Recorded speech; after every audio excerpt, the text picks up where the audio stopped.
nail salons. They're everywhere. Every city, state, strip mall, uptown, downtown. The film for me was really a personal journey without me realizing it first. I probably didn't realize until a good year into it, like how much I was actually growing as a person, understanding my culture better than I had before, because there was always a kind of resistance to it or a lack of understanding because I don't speak the language, and that can create a division, you know, where you're embarrassed to be around your own people because you can't speak in their language, and there's this embarrassment when there's this expectation or this hope that you really would carry on the language tradition, but you don't. So this film helped me get past that and connect with different kinds of Vietnamese people through the nail salon industry intergenerationally. The nail industry is a $7.5 billion industry that focuses just on nails. And more than half of these salons are Vietnamese. If you're a Vietnamese American, within 2 degrees of separation, you have somebody working in the nail industry. If not 1 degree, your auntie, your uncle, your relative, your cousin, there's somebody you know.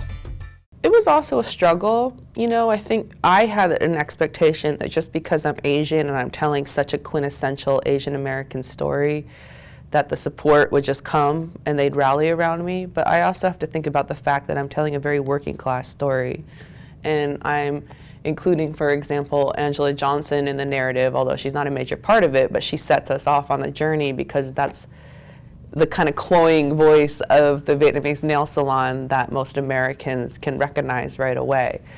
And, you know, growing up, I didn't have to deal with that voice, although people definitely made fun of Asians a lot. That whole sketch came out like when I was out of grad school, right? So I think maybe a younger generation has a more visceral dislike of that character, you know? But again, it's kind of across the board, you know, and it totally depends on what your experience has been growing up, whether outside culture has really embraced you, whether they've othered you, whether they've used, you know, this very prevalent stereotypical voice to make fun of you. So these are all things that have come out in the screening of the film, and I actually like it when people don't like aspects of the film. We're able to talk about it in the Q&A because we usually get to the root issue, the deeper issue, you know? No, honey, let your finger do like that. That video, that comedian, it hurt me. I think same way too. You know, it's it kind of hurt embarrassing, like for us, like we speak like broken English, and then they laugh at us because our accent is different. Do you like Cradle Gel? What? I say, do you like Cradle Gel for your nail? It's the best thing you can have for your nail. It look nice and sparkle like diamond in the sky. Do you like Cradle Gel? I didn't grow up inside the salon, so I really was an outsider looking in, and I had to find my my people, my connectors into the culture. But once I was inside, and Kelvin let me right inside, I was like, oh wow, this is a whole other human dynamic that we don't see in media. So this was our opportunity to tell the story the right way from the inside. I mean, I was really surprised that so many men do nails. I had the same sort of stereotype in my head that it's just these Vietnamese women that do nails, but a lot of Vietnamese men do nails. I got into the nail industry like a lot of people by accident. I started my family young. At that time, I got laid off as a technical engineer. And so my in-law, who owned a very successful nail salon, recommended, you know, that, hey, I should go get my nail license. And I remember it was kind of awkward for me because, you know, when you think about doing nails, you just think about, oh, it's a woman's job. I'm not gonna be sitting there doing nails and doing people's feet. You know, what the hell is that? I don't wanna wash my own feet. Growing up, my only real connection was to my father, you know, and so his experience with being Vietnamese, and by proxy my own, is fractured because, you know, he had to leave Vietnam, he had to escape. So this was a way to kind of just integrate myself into the culture, you know, in a space like Southern California, where if you want to, you could just hang around all Vietnamese people all the time. And I never experienced that in life other than going to Vietnam. The nail business is the big door, gateway for opportunities for the Vietnamese. And I'm not talking about only Vietnamese that is coming from Vietnam, but Vietnamese that are living here. Whether they're the first generation, second generation, or the third generation. The fact is that there is money to be made in the nail industry. Even when I was doing an interview with somebody who was English as a second language, and maybe they're more comfortable speaking Vietnamese, even when I say, oh, respond to me in Vietnamese, they're still going to end up speaking to me in English because they want me to be comfortable, right? So then you have to think, well, is the fullness of their story really coming out if they're having to struggle at all with the language? You know, these are very real things that documentary filmmakers come up against, and I guess I feel them more acutely because I'm a minority, I'm a woman, and I'm making a film about my culture that I understand and don't understand at the same time. Yeah, I brought you one because I was trying to sell them. No, you don't understand. Like, Wait, Adele. I went to Vietnam and my friend from Cambodia because I really like Pham. This is my girl Solida's salon. She's Cambodian, but got into nails through Vietnamese she grew up with in the Bronx, who share a similar refugee experience.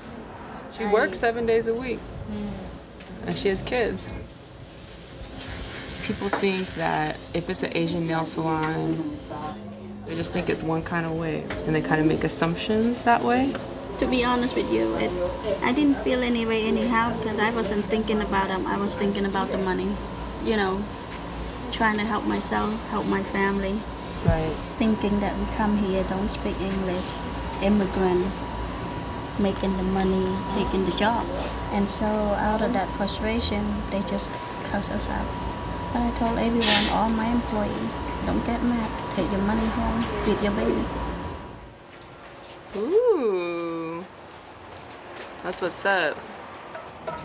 But as an artist, I mean, I think I was really still trying to find my voice when I started the film, and now I have a better sense of the kind of films that I make and how my voice is represented in my work, you know, and not shying away from that or being like apologetic or, you know, I kind of own the subjectivity of my work because I find that all documentaries are subjective. As soon as you turn your lens on somebody else and try to tell their story, you're imparting your own ideas onto that person or a group of people. And you should be aware of that as you're making the film and be open enough to, you know, respond appropriately if you're checked for something on set.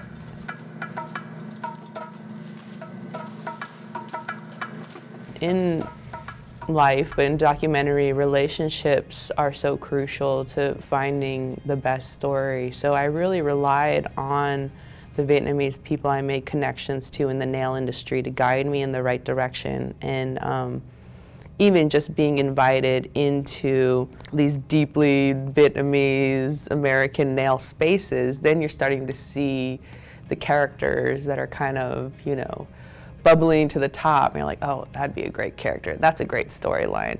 Another challenge I had in making the film is that I'm making a historical film. I'm not following 1 to 3 characters in a three-act structure. Like, I had to create that drama, that structure out of history that's still unfolding and still ongoing. For the thousands of Vietnamese who got out, now face the difficult task of trying to adjust to new cultures. We had to hustle like we sell water to wells. Ripples form lines, turn into a story to tell. We had to leave hell, but put your faith in me, the next generation of the true Vietnamese. It was important for me to explore that feeling in life. I think like a lot of Asian Americans and young people of color, like I didn't really start exploring identity seriously until I went to college.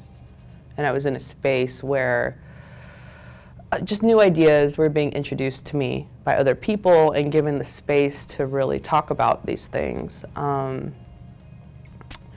So yeah, the class embarrassment thing left me a long time ago. So it's funny to see people struggling with it now, because I was like, oh, I was so over that. By the time I hit college, I was like, how dare they judge us for being these working class people? How dare they say our nail salons are dirty when they're the ones that want it fast and cheap and out of control, right? So all of those political ideas swirling at the same time. And I think class identity is huge for Asians, for Asian Americans, you know, and it's something that we're still negotiating. And I'm proud to be a working class person. I'm proud to be a working class person in the film industry, you know, although it can be incredibly hard to survive sometimes. It's so important that our voices are not just included, but featured, like at this festival. Documentary is a gentleman's hobby. It still is. I mean, you need a side hustle in order to keep producing the film a lot of the time, even established people. So my dad was really onto something, you know. I just didn't want to go work in a nail salon with my relative. I had a really bad, but I think he also wanted me to be more Vietnamese, and you know, this was an opportunity to perhaps learn some of my language, learn what it's like to work within a Vietnamese family, which is so much a part of our culture that wasn't a part of my upbringing, because I'm only half Vietnamese and I don't have a really strong Vietnamese family in the States. Growing up in Portland, Oregon, I wasn't that connected to my Vietnamese heritage. I identified more with my mother.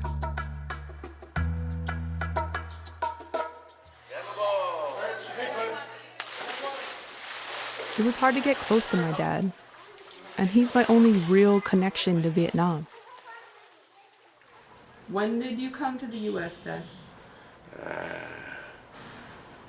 November 1975. So right around when the first 20 Vietnamese nail techs came to the U.S. Yeah, but that only happened in California.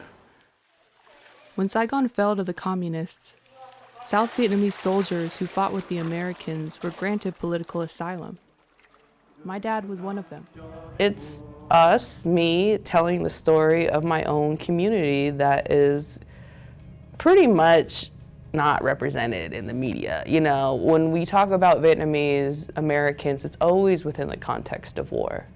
And I talked about this in the panel a bit, and I've talked about it a lot, but we're yearning for our stories in the present to be told in the present, you know, because we need that. Like, our identity is dying. The generation that came from Vietnam, they're dying, right? And we don't really know who we are outside the context of their struggle. Their struggle is a part of us, but we have this whole other hyphenated American identity that we're navigating, right? When it comes to class and patriarchy and retaining our cultural identity. And it's sad in America for Asians. To me, a lot of times it feels like a slow death, because we feel like we have to go along with the majority in order to survive, so we don't articulate you know, just the deeper meaning of what it is to be a person of color in this country, to be the child of war refugees. These are all very rich, deep subjects that I think are best touched by people that grew up inside the culture and are passionate about that culture. I currently have about 132,000 followers. When I first got into the game, 2009, designs are very simple. But today, it's a lot more complicated now. People want Swarovski stones. They want more detailed work. It's fun. You get to create and then you just chat away, do magic. And for me, I get to be surrounded in glitter. I know, it's like a dream come true, and I get paid too. Oh my gosh. But this new generation also inherited problems that lingered from the beginning. You can't judge a book by its cover, you know? I still see so much racism in a lot of the comments. Whenever a story of a bad nail salon goes viral, it feels like the last bastion of being like truly racist against Asian people, you know? There's this conception like, oh, we're just parasitic businesses here to take advantage of a group of people that really should be doing it for themselves, and that's not the full story, you know? And so what people can really take away from my film is that we're human beings, like we're loving, we love each other, we also love people outside of our culture too, that's rarely ever put in focus. And that we come from a traumatic past. You know, we're not all Chinese. The Asian diaspora is incredibly diverse. We don't even like each other. So it's important for people to understand that here in America, because to most Americans, we're just all Chinese. I left Vietnam a week before it fell. I left with my 2 little girls and my sister-in-law with her children. So that's all I remember, just a chaos at the airport. Well, nails is something that really connects the diaspora, and I had an inkling of that before I began the journey of researching and then producing the film. So for me, it's really a diasporic film because you're able to access all these different Vietnamese communities through the nail salon.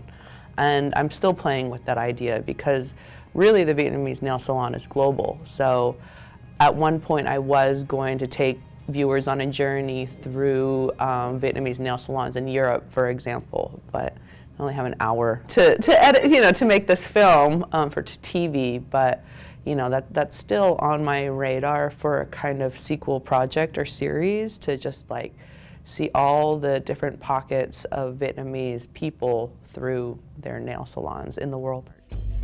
When I don't have nails, I feel really naked, like, oh my God, I need my nails. You got beautiful fingers, you got diamonds on them. I know they look good. I think when they realize what I'm doing, they love it. And there's just absolutely no expectation that we should be represented anywhere in the media. So when they see that that's happening, especially the young people, young women that I've met on the college circuit, I mean, sometimes they'll just start crying when they start talking to me. They didn't realize like it was going to be this much of an emotional journey for them, you know, and I'm kind of telling an idealized version of the nail salon industry. We do get into the nitty-gritty, but for me it's really a cultural hero story, and we just don't have any kind of recognition for the role that we played as refugees, as war refugees from an American war in Vietnam, but also just intergenerationally what one generation is bringing to the next, and then how that the next generation is relating back to their parents' generation. And this film is a perfect conversation piece for that, because I do approach certain intergenerational divides through my own personal story, which a lot of young second-generation Vietnamese people really relate to. Finding this story, our shared history, seeing myself reflected in everybody I met. Last name Pham. We were the same village. What village is that? Đà Nẵng. Oh, that's where my dad is from. Are you there from Đà Nẵng too? Yeah. So we are like in a family.